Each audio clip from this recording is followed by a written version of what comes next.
The first thing that you need to know when studying in Canada is that it's expensive.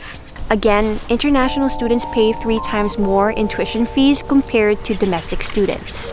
And so, working part-time is a way to lessen the financial burden. The second thing that you need to know is that working a part-time job is not enough to sustain your living expenses and tuition fees. I think I made those points very clear when I discussed it in my other videos, which you'll find somewhere on the screen. With that said, working a part-time job as a student should be looked as a way to earn extra income or have allowance money while you're here. Which brings us to today's topic, where I'll discuss my experience of how I landed my part-time job and how you can do it better. More importantly, I will also share some tips and resources that you can use to improve your odds of landing a job here in Canada. So let's jump right into it. First off, I'll be honest, I found it very challenging to apply for a job. I was a fresh graduate with no paid work experience from my home country. Right when I finished my bachelor's degree, I went to study again in Canada. So anything work-related was completely foreign to me. When I arrived, I noticed that everything cost more, especially here in Vancouver. For example, and it's a terrible example, but my 6-piece chicken nuggets meal from the Philippines that cost 176 pesos is now 6.4 Canadian dollars with tax here in Vancouver. This is a 40% increase in price for the same meal.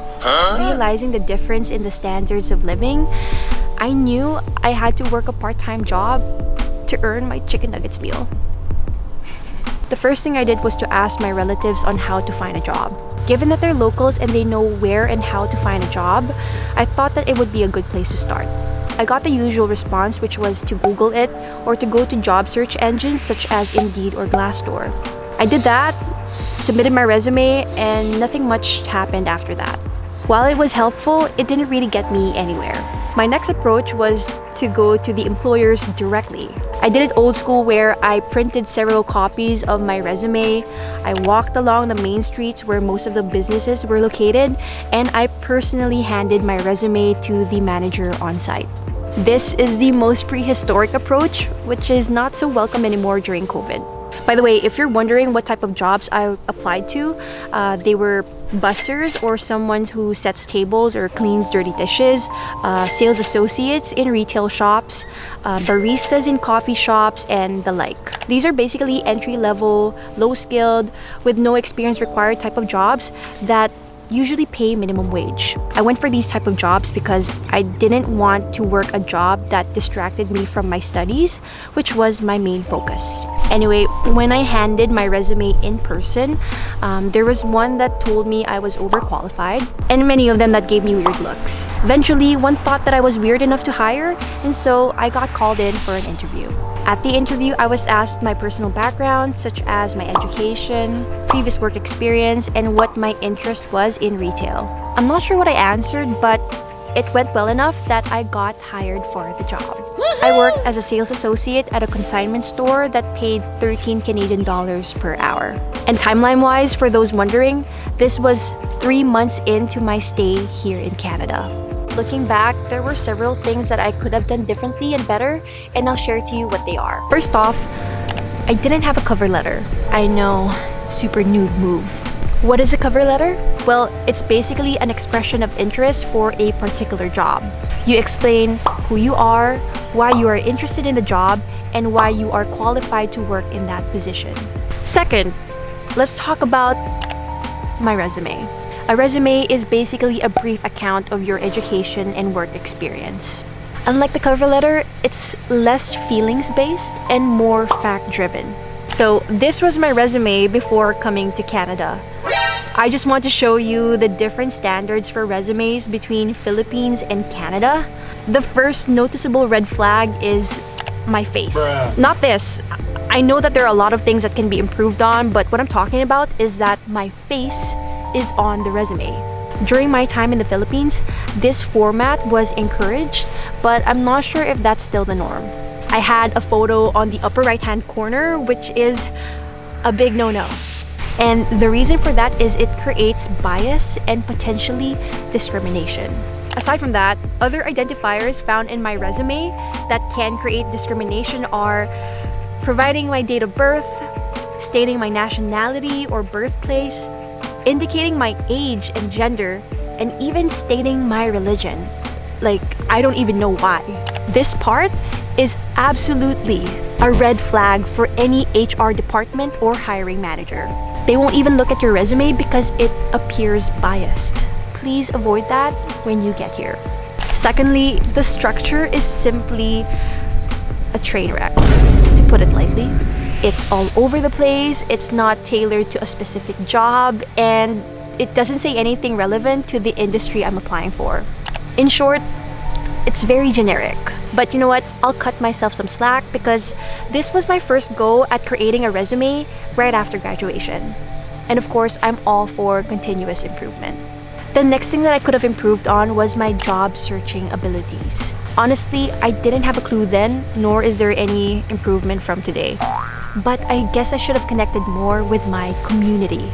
I had classmates that were locals in Canada that have jobs and connections. I didn't reach out based on my shyness, and in Filipino it's called hiya. I guess I was scared because I didn't want them to have that burden of helping me.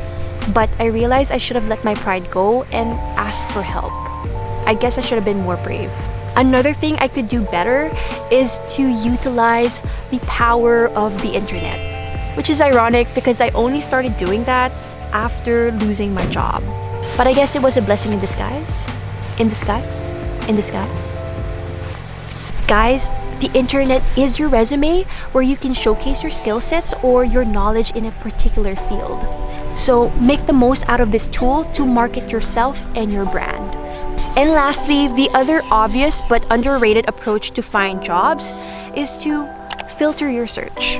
Narrow your search to a particular industry, job type, skill level, salary expectation, location, and more. Once you narrow down your search field, there will be a lot of employers looking for you. You can tailor your resume to each employer's needs and afterwards submit a job application. But guys, I'm not the pro here. I'm simply a content creator. But because of my content creating, I got to connect with the pros that primarily help international students like us to find or land a job here in Canada. If I knew about this years ago, I think less people would have given me weird looks. I would be going to more interviews and, more importantly, find a job or land a job that actually pays better. So with that, let me introduce Empower. Empower is a local company based in Vancouver that help international students get the job that they deserve. They have a variety of services such as job search, career development, and mentorship programs. They even have an online community platform where international students can connect with industry professionals. I just joined their free Slack group and wow, it's a goldmine for sharing information and resources about finding jobs in Canada. But I want to bring your attention to their online course called Empower Express Bootcamp starting from May 3rd to May 9th. It's an online course that you can sign up for to get a week's worth of modules with videos, worksheets, templates, and more. To be more specific, you'll get 80 plus learning modules, 24 worksheets and templates, 2 live workshops, and 6 months access to all of this information. Each day of that week features specific areas to increase your employability, and here's a detailed curriculum as shown in your screen. Now, the 7-day bootcamp is currently priced at 195 Canadian dollars, which is currently 30% off the original price. I personally think that this is a bang for your buck with the intention and the effort they put into their work. Take note, seats are limited as this is a cohort-based type of learning, so I encourage you to reserve your spot beforehand. If you sign up, please use my code rrdancel to get an additional 5% discount.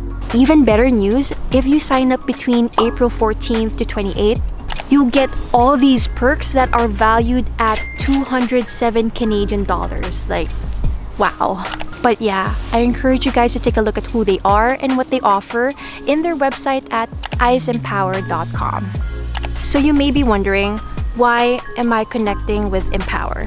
And the answer to that is mainly because their business aligns with my philosophy, which is to assist students in their journey to Canada. One of the ways they do this is by helping international students find a skilled job, or at least ease the financial burden of being here. Finding a skilled job is needed to reach your immigration goals, especially if you're hoping to qualify for the Express Entry program. I don't want you to have a difficult time navigating on your own, which is why I'm sharing this resource with you. I even met the co-founder and CEO, a former international student that set her life in Canada and is turning around to help others. I love that. I love creating communities that are in the service of helping others succeed. Anyway, I'll give more details about Empower in a separate video and on my website, canexvisa.com, so make sure to check that out. You know what, I just realized my whole channel talks about what not to do through my experiences and my mistakes. I want to share this information because I want you to succeed. Like, why would I want you to do worse? But anyway, here are the lessons I've learned so far throughout the process. Number 1, do your research. In order to be part of the system, you have to study the system. Canada has a particular method in finding and hiring workers. You have to understand what is required before applying to a job. I'll include some resources that help me understand it better in the description box below, so check that out. Second, don't be afraid to ask for help. It's okay, we all need a little help sometimes. There are people out there whose jobs is to help you find jobs. They could even be your friends or family, career counselors, or private businesses such as Empower. Tap into your network and resources, as more is better than none. Last but not least, and I need you to know this, have confidence in yourself. I get it, we're new players in the game, but as an international student, you bring a wealth of foreign skills that Canadian employers will appreciate. For instance, you speak a second language, which in itself is already a unique trait. You come from a different background, which helps employers promote diversity in the workforce. And lastly, your background and experience offers a different perspective to the employer. In short, don't undersell yourself, as you have unique traits that are in demand. Anyway, that's it. That's all I have for today. Hope you learned a thing or two from this video. If you enjoyed the topic, please comment down below. And also subscribe to my channel for more topics related to international students in their journey to Canada. Thanks for watching, keep safe, and I'll see you in the next video. Cheers!